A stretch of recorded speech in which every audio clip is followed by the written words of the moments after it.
Hey guys, welcome back to another episode of the Mind Muscle Connection podcast. Today's a Q&A episode, and I have three questions I want to dive into. But first, before I do that, I just want to go over a few ways you can help support the podcast. So first, if you found this podcast be helpful in any way, if you could leave a rating and review, and that will help more people find this podcast.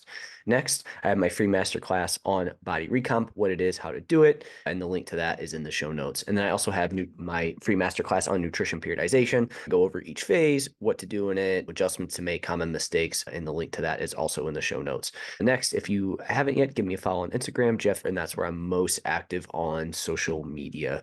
So with that out of the way, let's dive into today's questions. First question I want to go over is thoughts on lifting straps, like using them for heavy pulling exercises, bad for grip strength. So first, I think too many people put too much stock into like grip strength, right? Just lifting weights and whatnot, it's gonna make you stronger, right? That's always been a big kind of like pet peeve of mine is, oh, grip strength. And it's, look, you lifting weights and stuff is going to improve it. Unless you want to have grip strength for something, I just don't see the point, especially if your goal is to just improve your body composition, build a little muscle, look better, feel better. Now, again, if you want to be a power lifter or the world's strongest man, okay, then you might need to do some grip strength. But again, this is one of those things that I just find doesn't matter, right? That's my thoughts on the grip strength side of things.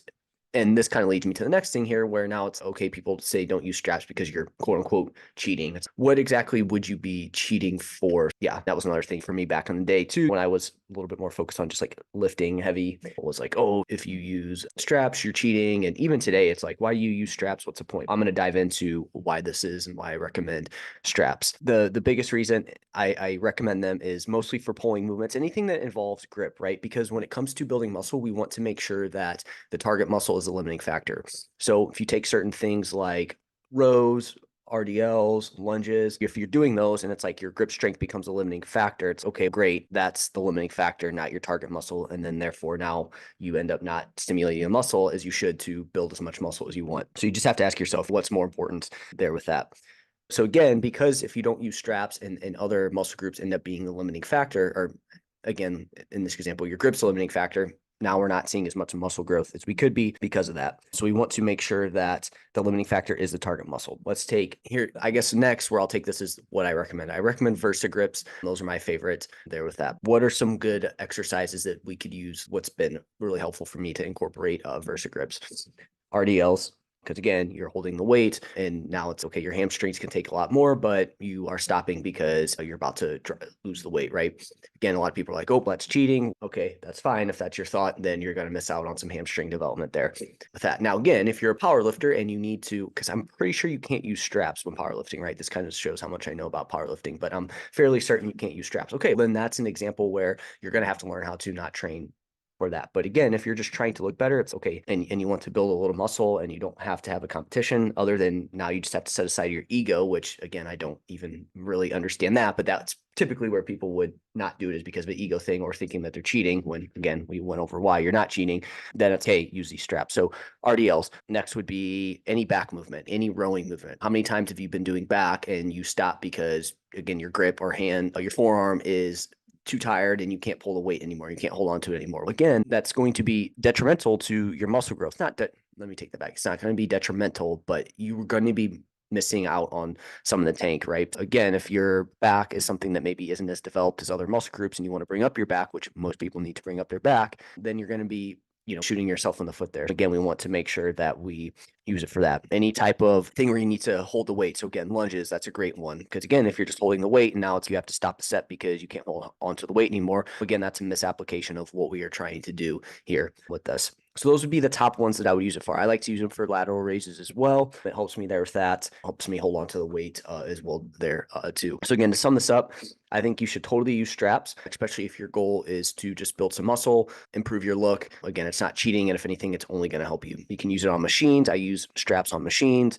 Again, just to add a little bit of support there. And again, it's not cheating. It's only cheating if you are doing powerlifting and you can't use it and then you use it, right? So yeah, so my thoughts there. So from a muscle building standpoint, 110% recommend them and you should use them, especially on your pulling movements, things where you need to hold on to weight and things like that. So hopefully that was helpful there. Let me know if you have any questions. Again, I recommend Versa Grips. I recommend the Versa Grips Pro. You can get the other ones, but my favorite was the Versa Grips Pro there with that VERSA. And again, the pros are going to be the ones you want to get there with that. I have no affiliation with them, by the way. So this isn't me trying to get you to buy something something that would benefit me. It will just benefit your training though. All right. So next question, is collagen a decent protein supplement? Easier for me to use than protein powder. So from a muscle maintenance / building standpoint, I would not rely on collagen. This isn't to say you can't have any collagen and you should stay away from it. It's just if you're relying on it for your protein source, for your protein, you're probably not going to be reaping all the benefits of protein. But if you already get a good amount of protein in your diet, say 0.8-ish grams per pound of body weight, then adding a collagen supplement is fine, because again, there could be some like joint connective tissue, skin and nails benefit of it potentially.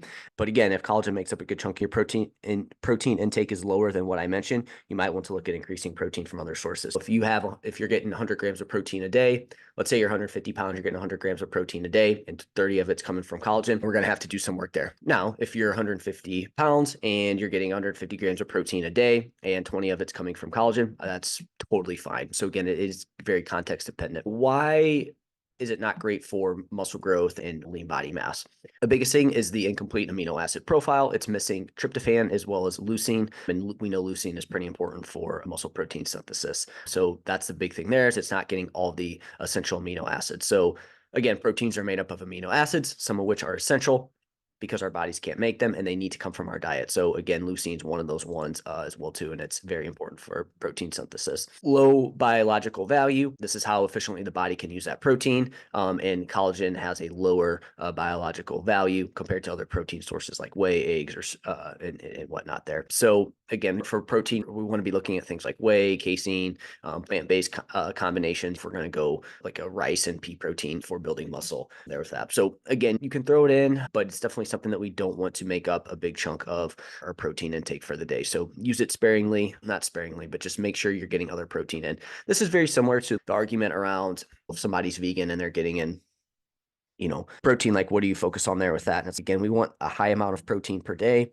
probably a little bit higher than what you would recommend for somebody that has like complete sources of protein. But again, it's also about finding that blend of proteins. Like I said here, rice and pea protein there. But again, you're going to probably have to eat a little bit more protein if you're vegan and don't eat meat sources or complete sources of protein, which there's some complete sources, but a lot of them are missing amino acids, essential amino acids, and you just have to mix and match. But also the total intake of protein for the day can also help with that as well too. So hopefully that helps with collagen. Like I said, it could be something that you use for skin or joint health. But again, I don't think the research is necessarily, hey, 100% you should do it. Okay, it can work, and use at your own risk. And from my understanding too, I could be wrong here. So I don't think collagen is exactly like a protein that costs like a lot for supplement companies to make, and then they mark up the prices, right? So it's like a way to make a little bit of extra cash. Because for example, like creatine, this is one where you very rarely see supplement companies like sell creatine. You do obviously, but like they don't really market it very much. And part of it's because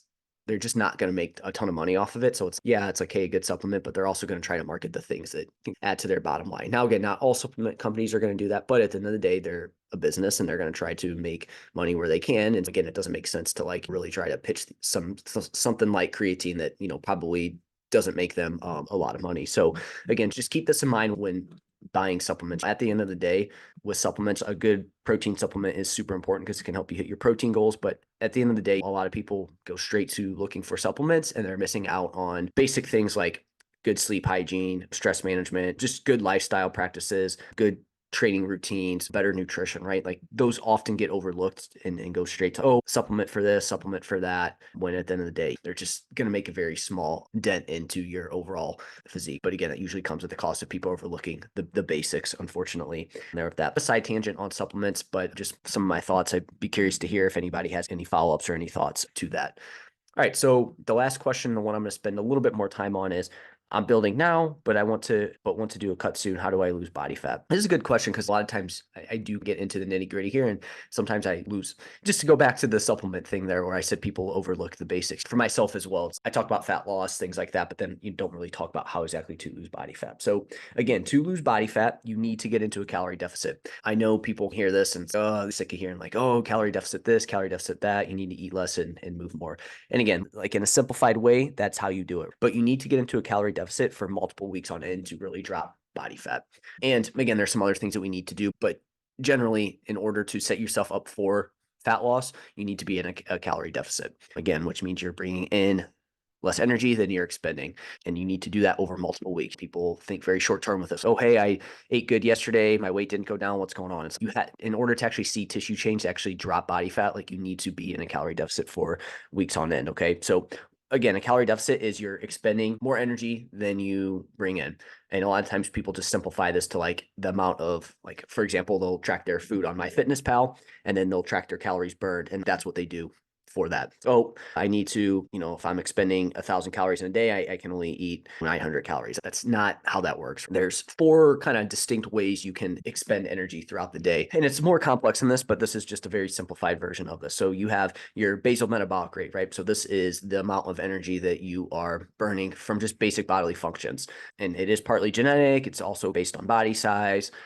But again, this is the amount of calories that everyone burns every single day to keep you alive, to have your basic bodily, to have your basic bodily functions, make sure they run smoothly. That's going to require energy. Again, I think people don't think about that. And this makes up a big chunk of the amount of calories somebody burns throughout a day. It's going to differ from person to person, but it does make up a big chunk. Next, we have thermic effect of food. So this is the amount of energy you expend absorbing and digesting food. Again, this will vary from person to person, but on average, you could say it makes up for about 5 to 10% of the amount of calories somebody burns throughout the day. And then we have exercise activity. Again, this is the amount of energy you expend through exercise. So somebody who's more active is going to expend more energy than somebody who is less active. And then we have non-exercise activity thermogenesis. Now, what you lump into here is really based on, who you talk to. But again, this is going to be things that you do from day to day. So you're blinking, fidgeting, just like spontaneous movement that you don't really think about.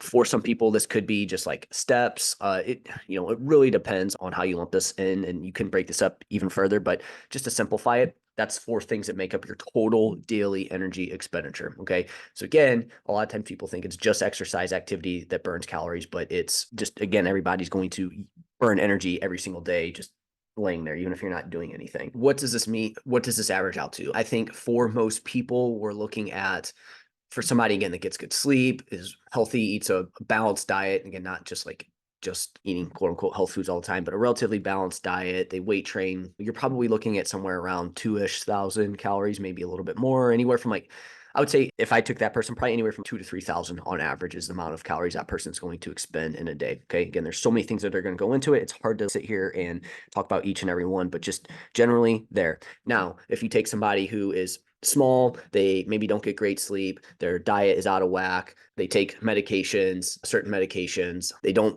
they're very sedentary, then now we're looking at, okay, that person's probably could be is closer to that like 1,000 to 2,000 range per day there. So again, your lifestyle and what you do and dieting history, like these all play a role in it. Somebody who eats relatively healthy, they exercise regularly, but then they've always fat loss dieted and they've always tried to work on low calories, they probably have a little bit of adaptation, and they're probably closer to that 1,000 to 2,000 per day. So this is why with clients, I really try to push this high energy flux, move, get your lifestyle in check. That's going to ramp up your energy expenditure throughout the day, at least put you in a better position, right? And then again, some people just genetically, they do all those things. They have a great lifestyle, they sleep well, stress is under control, they don't over exercise, but they exercise enough.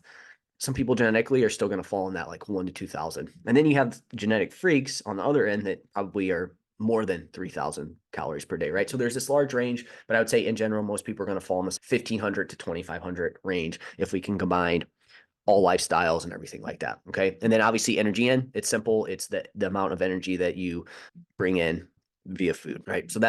So what we need to do is we need calories in to be less than the energy expended. And so now I'm going to talk to you about what a fat loss phase looks like. What are some things to look at there? So what are the goals of a fat loss phase? We want to drop body fat while maintaining lean body mass. So I talked about, hey, we need to be in a calorie deficit. And I talked to you about how you need to do that. You need to bring in less energy than you expend over multiple weeks. But what that doesn't take into consideration is where is that going? Where's that body fat, or where's that weight going to come from? So if you just drop weight and you're not focused on protein, you're not focused on weight training, you're just losing as quickly as you can imagine that some of that weight you're going to lose is going to be from lean body mass, from muscle. So we want to make sure that what we do allows us to drop body fat. And again, I'll talk to you about what some of those things are. I'm here to make sure that we drop body fat and maintain lean body mass, because that's ultimately what we want to see. So the duration of this phase of when I typically have clients do this is about 6 to 20 weeks or 10% of body weight loss. And it's also based on biofeedback. So if somebody they've been doing it for 20 weeks, they've lost 10% of their body weight, but they're still feeling good, they feel like they can keep pushing it, we're going to keep going.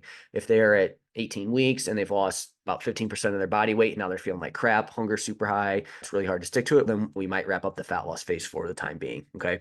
The rate of loss, so this is going to go into that, like making sure that we drop body fat and maintain lean body mass. And we want to aim for about 0.25 to 0.75% of body weight per week. If you're looking at a 170-pound person, you're looking at about 0.4 to 1.7 pounds per week. If we start to go higher than that, adherence gets challenging and we risk lean body mass loss, which we obviously don't want.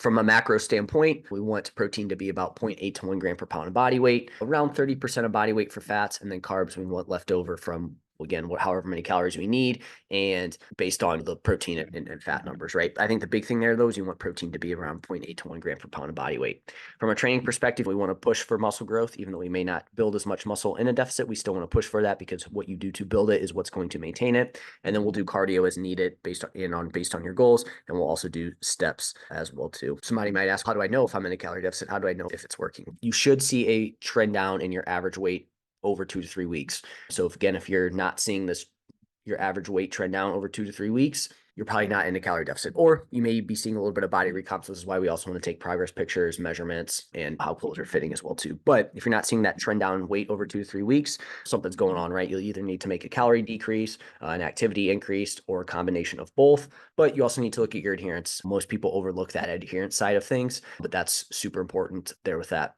Or you might just need a diet break / refeed. So again, if you go back to that, hey, you've been doing this for 16 weeks, things are slowing down, you may just have to take a break, take a diet break, or take a refeed day, or multiple refeed days there with that. And then after that, we want to make sure that we do have some sort of game plan for after the fat loss phase. This is obviously the most overlooked aspect of a fat loss phase, but good fat loss protocols set you up for better success afterwards. So do some of these things I just talked about, and you're primed to regain weight during this period of time, but if done right, you'll be fine there with that. So we just want to make sure that we have a good game plan for after that. Some common mistakes I see in a fat loss phase: poor adherence, right?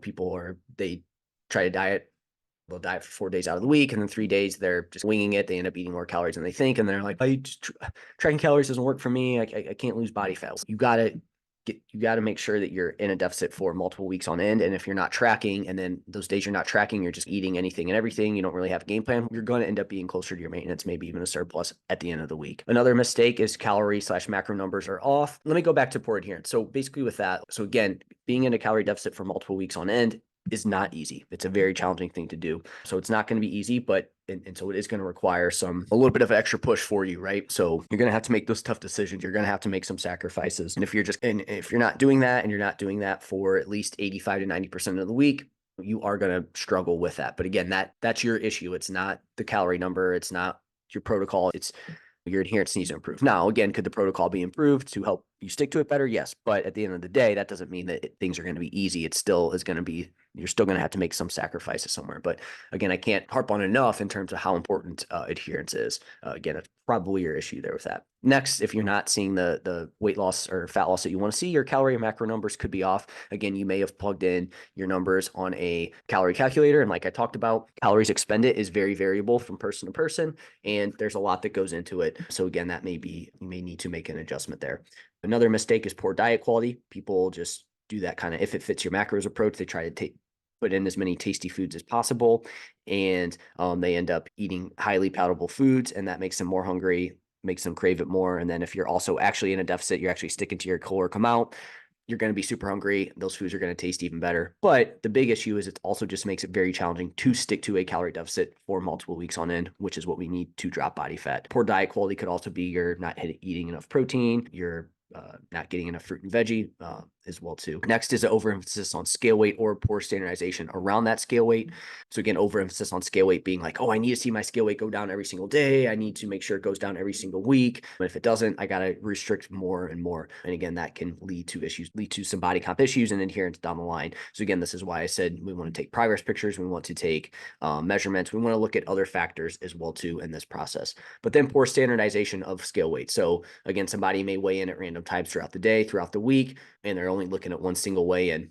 when we want to have some standardization around weighing in. Weigh in first thing in the morning, post bathroom, pre-food or drink, multiple times per week. Look at the average for the week, and that's the number we go off of, right? The more random it is, the more random your numbers are going to be.